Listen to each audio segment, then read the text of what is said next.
नाशिकमध्ये ठाकरेंच्या शिवसेनेचा हा एल्गार आपण पाहतोय। मुख्य चौकातून या मोर्चाला सुरुवात झाली आहे आणि नाशिक मनपापर्यंत हा मोर्चा येऊन धडकेल। खड्ड्यांच्या मुद्द्यावरून शिवसेना आक्रमक। खासदार संजय राऊत यांच्या नेतृत्वात नाशिकमध्ये आज जनाक्रोश मोर्चा। आढावा घेतला आपले प्रतिनिधी महेश महाले यांनी।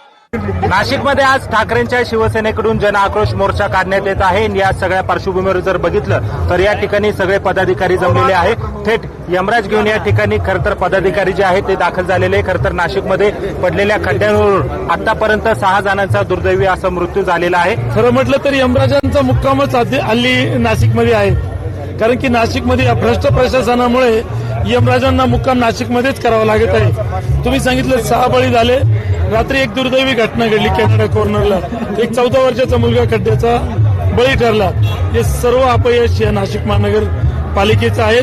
नगरसेवकांनी वारंवार नाशिक महापालिकेमध्ये आंदोलनं केली आणि महापौरांना असेल, आयुक्तांना असेल इशारा दिला की दोषींवरती कारवाई करा, नाहीतर खुर्च्या खाली करा। आणि दोषींवरती कुठलीही कारवाई झाली नाही तर शिवसेना उद्धव बाळासाहेब ठाकरे अपक्ष रस्त्यावर उतरेल, सामान्य नागरिकांना घेऊन नाशिक महापालिकेवरती मोर्चा करेल।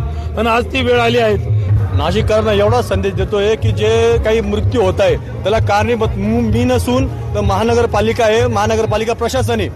तर जे महानगरपालिका प्रशासन आहे त्यांनी लवकरात लवकर या गोष्टीची दखल घ्यावी आणि हे खड्डे जे आहेत, जे रोडांचे काम आहे, जे अर्धवट सोडून ठेवलेले, जे पावसामुळे अजून तीव्र तिथे मृत्यू होत आहेत, अजून जास्त मृत्यू होत आहेत किंवा लोकांना इजा होती, हॉस्पिटलचं बिल आहे ते सामान्य लोक कुठून भरतील, ही एक महानगरपालिकेने विचार केला पाहिजे आणि लवकरात लवकर हे कामं चालू केले पाहिजे व संपवले पाहिजे, ते पण चांगल्या दर्जाचे।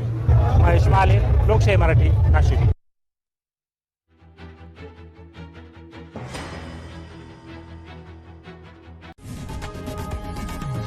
लोकशाही मराठी ऐका, पहा, जागरूक रहा।